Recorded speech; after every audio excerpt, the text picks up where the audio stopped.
We're going to be covering just different ways how we can output content from our web application, including how we can connect spreadsheet data and output those results live onto the web page.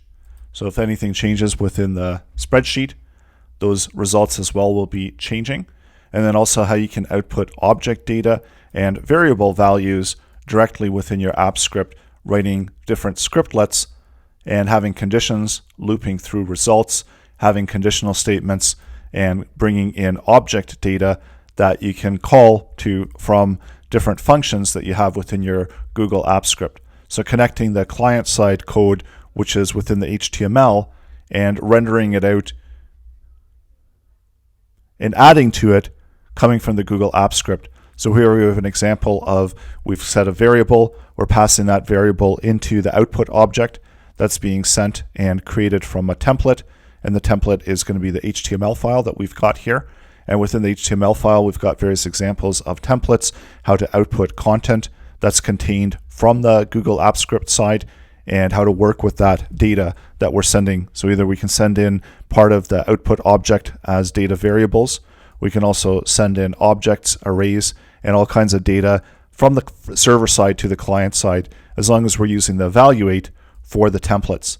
We can generate custom scriptlet code, so custom HTML code, and generate that directly, creating a template on the fly using Google Apps script. There's also how we can create output from a file using the HTML service. So this just generates and outputs the content directly from a file that we've got within the server side. Also an example of how we can create output from an HTML code, so it's expecting a string value for the HTML code. How we can output an object as JSON data, so this is going to be outputting directly as a JSON object. And then also how we can create straight text output and output that without being contained within the iframed HTML object, and this is just regular straight text being output without being the framing object for the web app HTML service. So all of these examples are coming up in this lesson. Over to script.google.com, create a brand new script. So we're going to create a brand new project, and that's going to open up the script editor. For here, within the script editor, give the project a name. I'm going to call it Web App V2.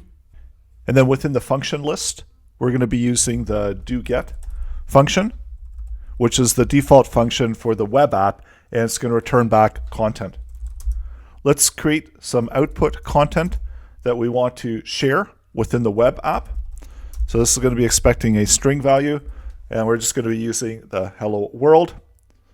And in order for the doGet web app to run, we need to return the content that we want to output. We're going to use the content service, and there's a few methods that are available here, and the one to create text output is the one that we want to use in order to retrieve back and return back output. And it's going to expecting one parameter, which is going to be a string value, where we're going to be using the string value for web output. So the doGet and the doPost are invoked whenever the request is made to the script's URL. And the content service can be used in order to return back raw data.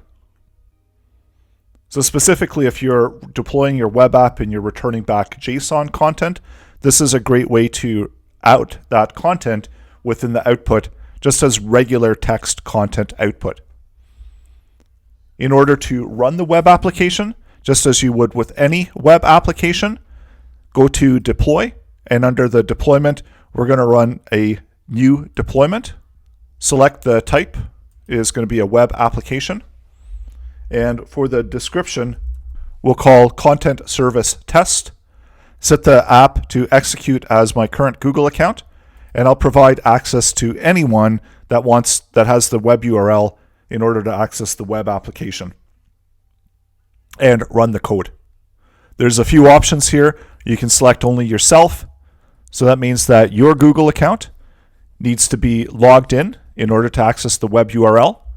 There's also anyone with a Google account. So that's anyone that logs into their Google account is going to be able to access the web URL when they go to the URL, and anyone just allows anyone with the web URL to access that. So that's fairly open Once you've set your configuration, hit the deploy, and this will generate the new deployment of the web application, providing you a web URL that you can open and see the contents of the web application.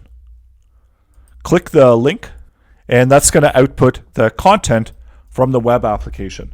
And it's really small because this isn't going to be HTML content, as it's using the correct text content in order to create the output content. We can also output content from the correct text output and output it as a JSON type of data. So let's create a second application, and I'll use the doGet within this function as well, and update this to be doGet2. So it's only the doGet that's going to run, so the doGet2 is not going to run anymore, and I'll show you some more content that we can output. So let's create our object, and we want to output the object contents. The object in JavaScript as well as in AppScript is represented with the curly brackets, and then it's going to require name paired values. So we've got the key and then the value that is going to be outputting that key that's referencing that value. So using the keys and then the values that we want to output from those keys. So I'm just adding in some values so that we have some content to output. This can also be an array. So we can make a more complex set of objects, and we can comma separate the objects as items within the array. And I'll make some changes to this data so that we're going to have 2 items within the array and give it an ID as well. So that's going to be the object that we want to output using the content service. Let's do a return of the content, and using the content service, we're going to create the text output, and then using the object data and the method for JSON, we need to stringify it because it's expecting a string output for the text output. So we can stringify the object that we just created, and that will allow us to create that output.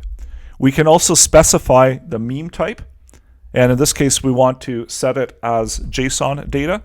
So let's set the meme type, and using the content service, select the meme type in order to output the content. And if you don't set a meme type, it's going to default to just be plain text, but in this case we want it to be as JSON data. So now it's going to be recognized as JSON data. Let's go out to the test deployment, see what this content is going to look like. And I do have the screen zoomed in fairly large. So this is just outputting as regular JSON data within the web app URL. And that's how you can customize an object data that you can output within the web URL.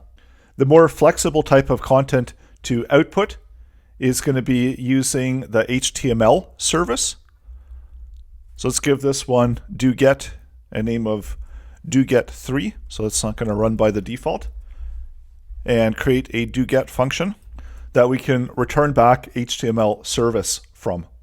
And let's return back using the HTML service. There's a number of methods that we can use.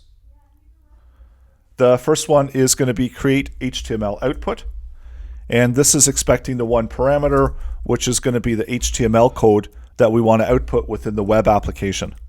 And this is just a regular string value as a representation of the output.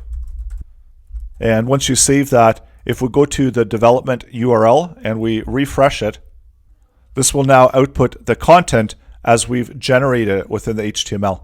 So we need to also include the HTML that we want to return.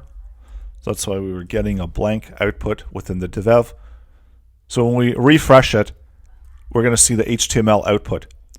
And the difference between the content service is that this is just going to be regular straight text, whereas the HTML content is going to be framed into the Google web app application. And it's also not going to change the URL because the content is being framed into this endpoint URL, whereas the content service is going to generate the URL depending on the user content key, and that's going to be where it's going to be drawing the traffic from. So that's not going to be a framed in content, whereas the HTML content is framed in to the web application. Let's try a few other examples of web applications. So I'll give this one another name. And we'll also be using the HTML service. And we can also create the output from a file. And we need to just specify the file name that we want to use. And this is expecting a string value for the file name. So let's use the value of index. We won't need to generate the HTML in this case, but we do need to create a file with the name of index. So that's done by adding a file within the Files menu, clicking the plus sign, and going down to the HTML file. You don't have to give it the extension of HTML, but do have the same name as you're going to be referencing to retrieve that file contents. When we create the file, it's going to default add the HTML extension, and it's going to open up the file. So now we can switch between the code.js and the HTML file. And this HTML file will generate straight HTML. And with the editor, we can write some HTML code. So let's output something here and some additional content. Going back to the dev application. Now we've got the HTML file that's being rendered out directly within the web output. So any changes to the web application, and when we refresh it, that's going to change the output that we're generating within the web app, as we've tied it to the HTML in order to output the content directly. I'm going to duplicate this, and we'll create a few other web apps. So that's how you can use the HTML service in order to render out content. There's another option where we can create a template or create a template from file. So let's go ahead and we're going to use the create template method. And the template is going to be using HTML content in order to output it. So we need to create the HTML content that we want to output. And then it's going to creating the template from the HTML code that we're looking at. So let me clean up some of the code here. And now within the output, and I'll put a 4 there so that we can distinguish it. Let's go back out to the dev web app. So let's make some updates because this isn't going to work. We're not going to be able to output it as we were creating from the HTML output, as this is going to be slightly different. And the content that's being returned back, we need to evaluate it in order to generate the template. So if this is going to be the final template, we'll make some updates to it afterwards. But in order to render it out, it's different than the create HTML output, where we need to do an evaluate in order to complete the rendering of the content. So if you add in the evaluate at the end of the function, that will allow you to generate the code. If the evaluate is not there and you go out to try to generate it, you're going to run into this error where you get a script error and it's not returning back the right supported type. So you do need to make the evaluation of the data before you output the content into the page. So let's make some updates to the code. So within the template, we'll construct a more flexible template object and render out the content within the Scriptlet tags. So for the HTML object, we'll add to it and adding specific code that will output whatever we have for the Scriptlet. And what I mean by Scriptlet is that we have an opportunity with Google Apps Script web apps in order to run Google Apps Script code directly on the client side. And that's going to be a syntax that's similar to those of you that are familiar with PHP, where we're doing the less than sign, question mark, and then the equal to, and then whatever the value is that we want to retrieve back.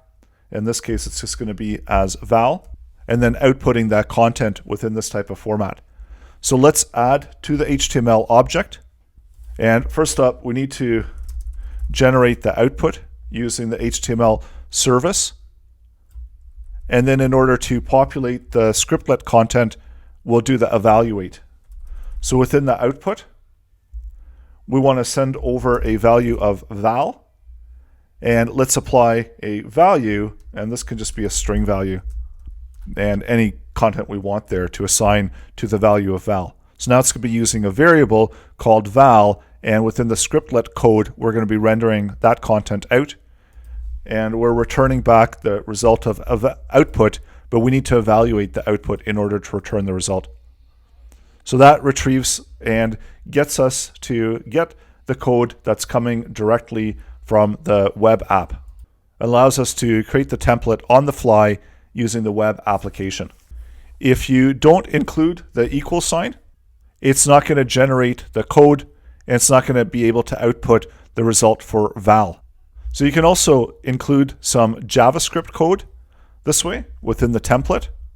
So if we had a script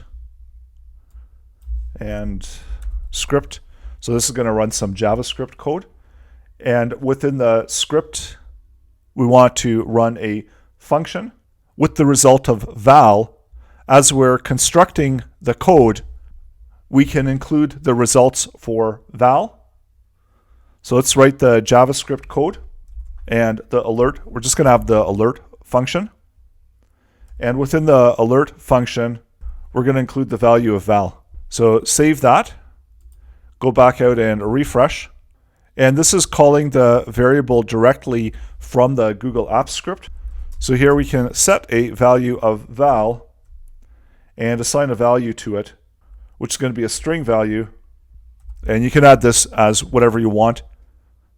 So this is going to be different than using the evaluate and the scriptlet, where we already have a value of val that's sitting within the app script, and we're just simply adding it into the script as we're generating the web app. So let's do a refresh on that.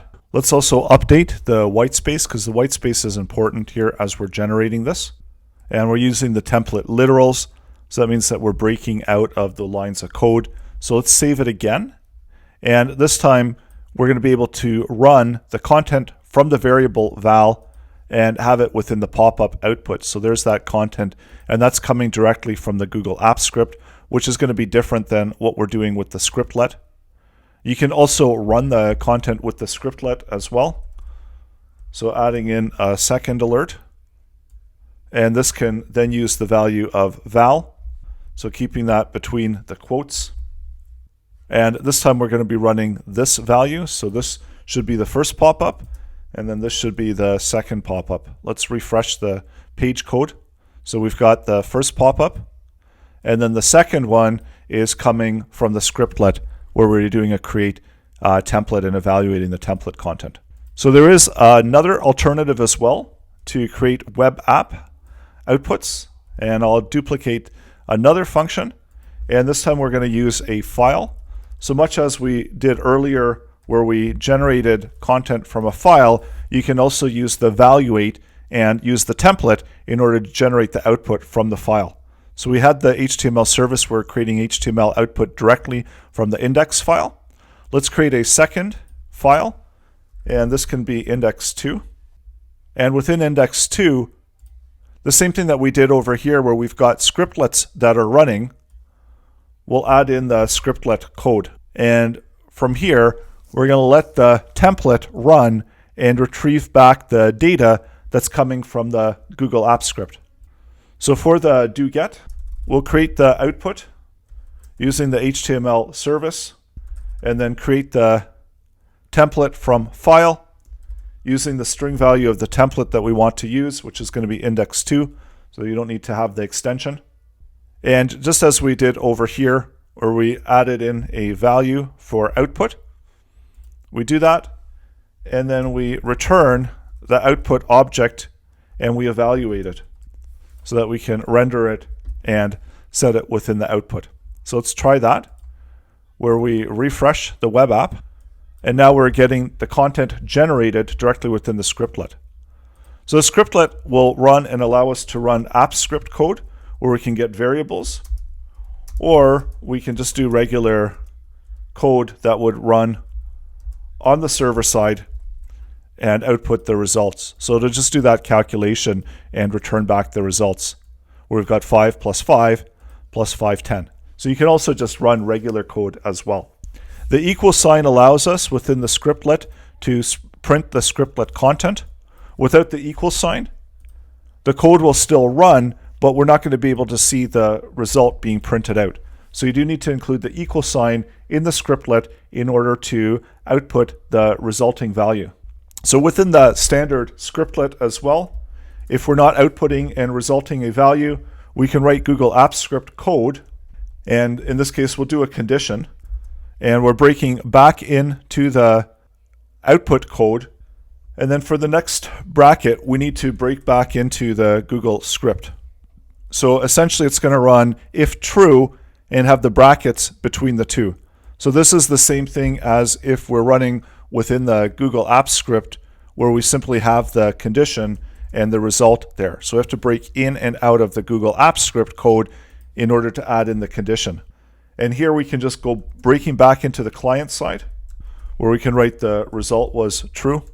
And now let's go back in and we'll refresh it, and we see that the result was true. We can also have an else condition. So going back into the code, so just as you would write it on the server side. And it helps as well if you use the spacing to make it more readable. So it was, and then this time we'll write the result was false. And we'll update the condition result to be false. So let's refresh that. So the result was false. And here we'll use the Boolean value from a variable within the Google Apps Script side and set the variable as false. And we'll see what happens here.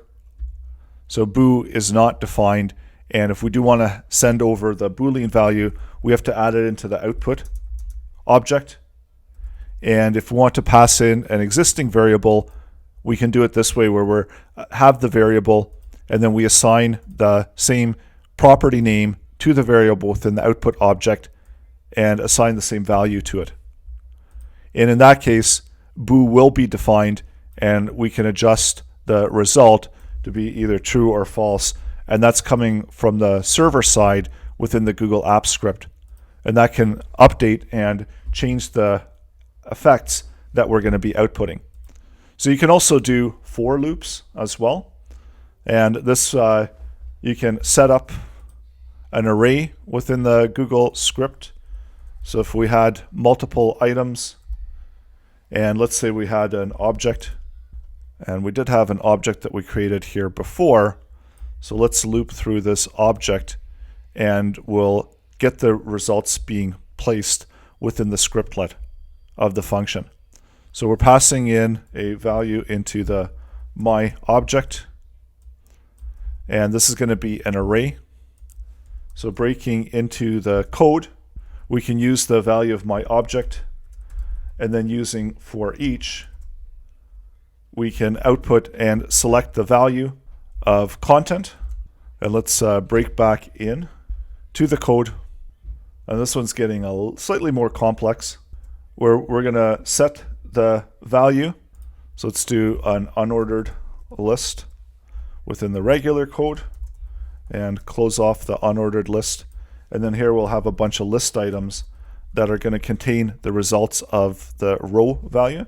And we have to once again break back in. We want to output the result and write it. And here we have to break back into the scriptlet. Notice no equal sign because we're not outputting the results. I'll move that up slightly. And so let's try out and we see what we get for the results. So we get all of the object data. And because this is an object, we've got a first and a last name that we have for the results. So first and then row last. So this is expecting a string value, and we'll try it within the template literal.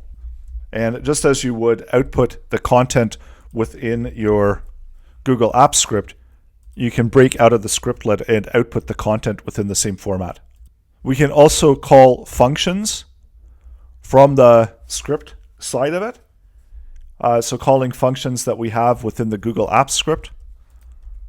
So for instance, if we want to get a data value and retrieve back within the data contents from the sheet, we can run a function called fromSheet within the Google script, and that will retrieve back the data contents. And that means that for data, we can use for each to loop through each one of the results within the array, and then we can also output the results, just as we did here within the unordered list. And actually we'll do this one as an ordered list. So we've got all of the list items, and retrieving back the contents of the element, and we'll do a join for those, joining them together to create a string value for it. So that's breaking back into it, and then once again we're going to need to break into the string value. It's going to be expecting a result for a function called fromString. So let's create that function on the Google script side, and we're going to connect to the spreadsheet and return back the results from it. So creating the function using the same name that we have here, which is fromSheet. Go back to the Google script and running this function. Let's connect to the Google spreadsheet that we want to use. So getting an ID, and this is just a spreadsheet that I have. Let's select an ID. We're going to retrieve back the data from the spreadsheet, sheet number 2. So using the ID for the spreadsheet. And then let's get the sheet values. So get the data object.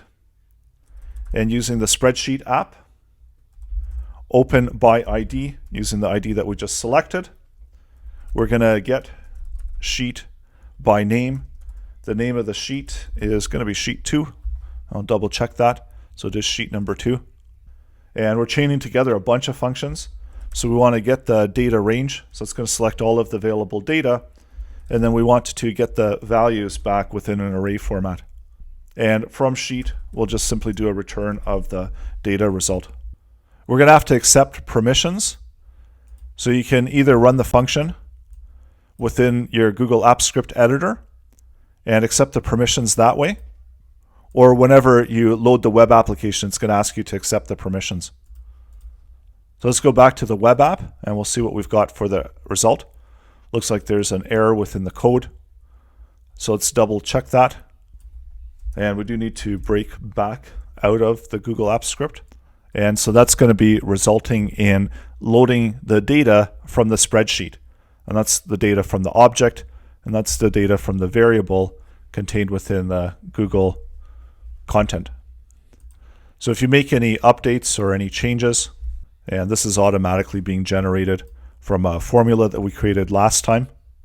So if we make some add in some additional content into the spreadsheet, that's going to automatically get retrieved and output within the web app. And this is all using the template from the file object.